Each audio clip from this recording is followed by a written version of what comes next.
Last month, I done a little bit of kit trading with a dear friend of mine, and I ended up with this Porsche 959. And I don't mean for that to sound sad. I'm actually a big Porsche fan, and I'm excited to build this.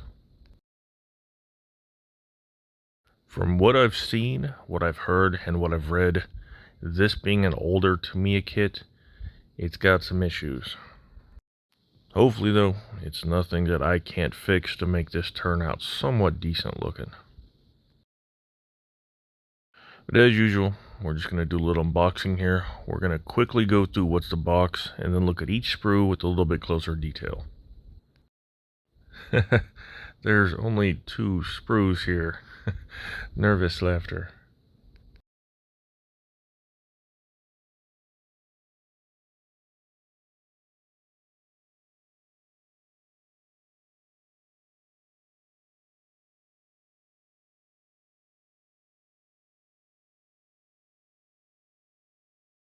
Alrighty, let's see what we got here. Starting off with the body. First thing I'm noting here is there's staples holding this bag together. As you guys know, I like to use those staples to pin certain parts in place, so them giving me extra materials is always nice and welcome. And I love seeing this discoloration here on metallic plastics. That comes from the molding process. The 2 liquid plastics flow in from either side and meet right there in the middle. Now, being that this was cast with a metallic plastic, there's a huge collection of metallic flakes there where that meets and it creates a seam. We have to be extremely careful with our paint. If we go too hot, too heavy, it's going to craze the plastic and that's going to etch and shine through underneath any paint. And once that happens, it's going to be there forever. We're never going to hide it. Outside of that though, we get a nice clean mold here. We get the mold seams in the usual areas, no big deal. Those are extremely easy to clean up. There is no immediately visible sink marks, there's no warpage to the body, and there's no flash whatsoever. There are some weird things on the doors here. Remember what I was just saying about the collection of metallics and etching paint? I'm a little worried about that. I'm not entirely sure what they are. They're like sprue standoffs, but it doesn't make sense having them right there. I'm sure later we'll find out it's something to hold a door card in place. Who knows? It's probably supposed to be there. Moving on to sprue number 1. Here we'll find our seats. Now tucked away so discreetly over here on the side, we have the main interior tub. Now around there we have a standard boring old 1911 style steering wheel. We got our main belts and pulleys, the suspension, the muffler assembly, and I'm thinking these are door handles.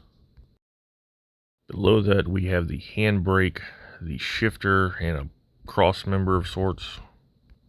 And right below that we have some door panel pieces. These are going to be the armrest. We got a blow-off valve, I'm thinking rearview mirror, pedals, and finally a wiper blade. Now over here we have an unknown piece. I have no idea what that is. Next to that we have another wiper blade, some radiator hoses, an unknown piece. Yeah, I don't know what that is. Right here in the middle we have our headers with their turbos, a suspension cross member, and up here we have the front diff and some steering linkage. Now on the body, I just mentioned there was no visible sink marks. On the seats, there are. However, they're in a good spot. They're going to be hidden. We're never going to see that. And to go along with that standard boring 911 style steering wheel, we also have a 911 style dash. Sprue number 2. Heh, that rhymes. Big thing right there, that's our main chassis assembly. We got a cylinder head with valve covers, or tappet covers, I'm not sure. Got some more belts and pulleys. We have some wheels that are just slightly staggered. The fronts also look to be smaller in diameter, I'm not really sure. We got a license plate bracket, the other cylinder head, some suspension pieces, the front of the engine, and I have no idea what those things on the end are. We get the rear bonnet with cutouts for this wing over here. Fitting that will be fun. Down here we have our two engine halves. Also, the axles are built into the transaxle. I don't like when they do that, it makes parts fragile. But we got our headlight buckets. We just pointed at the hubs. What else do we got here? Oh yeah, we got the vent here for the rear bonnet. Right here we got some more spindles. The intake manifold assembly, who knows what that is. Then finally, right in the middle, we have our brakes. And that's it really, just 2 sprues worth of parts. Next, we're going to look at the clear parts. Tamiya always knocks it out of the park here. Everything is super clean, there's no distortion or weird magnification. Yeah, just a bit of scuffing from being knocked around in a box, so not a big deal, that will polish out. Aside from that, everything's here. We got our side windows, our front side markers, the front windscreen, and the rear glass. Now I'm a bit worried because when I looked at the decal sheet, there is no decal for the Porsche script there, so I'm going to have to paint that by hand. And finally, over here, we have the headlight lenses. Now this piece was tucked in with another sprue, so I'm going to put it in its own bag here just to kind of keep everything safe until we're ready for it. And another part where Tamiya has always done well, the tires.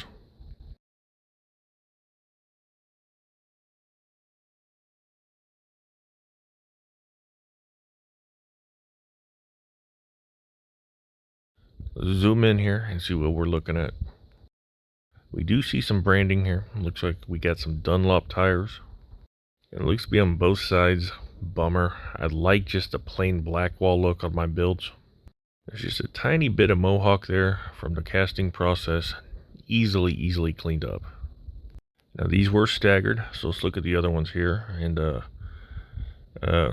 there's a bag inside of a bag with just 2 tires in it. Weird.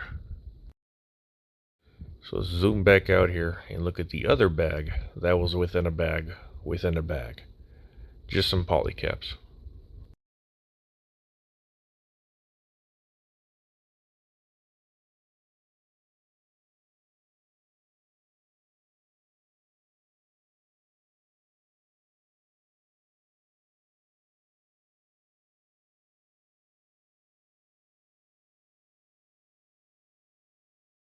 We got a brief glimpse of it earlier, but these are our decals.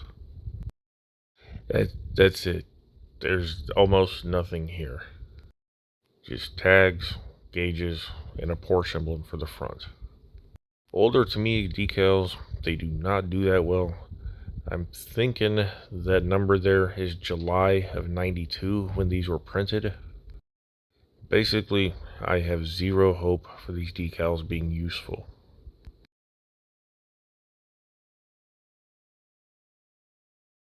And last but not least, we have our instructions.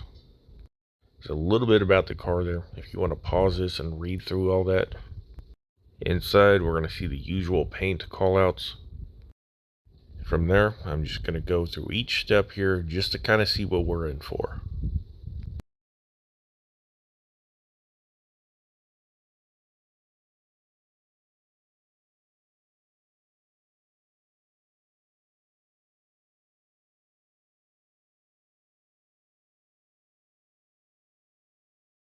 Oh, that unknown piece is a rear muffler, which means the thing that I had pointed out earlier that I said was a muffler assembly, that's actually the upper intake.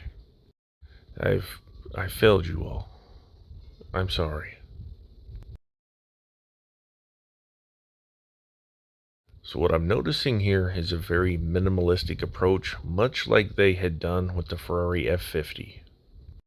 That thing only had 2.5 sprues worth of parts, and it still turned out to be a phenomenal kit. Don't be afraid of a low parts count when it comes to kits. Usually what that means is that less parts, there's less room for errors. Despite the low parts count, we're still going to end up with a kit that's got a full interior, full engine, and full chassis. What I do not have though for this kit is some photo etch. There seems to be no aftermarket support for this kit that I could find.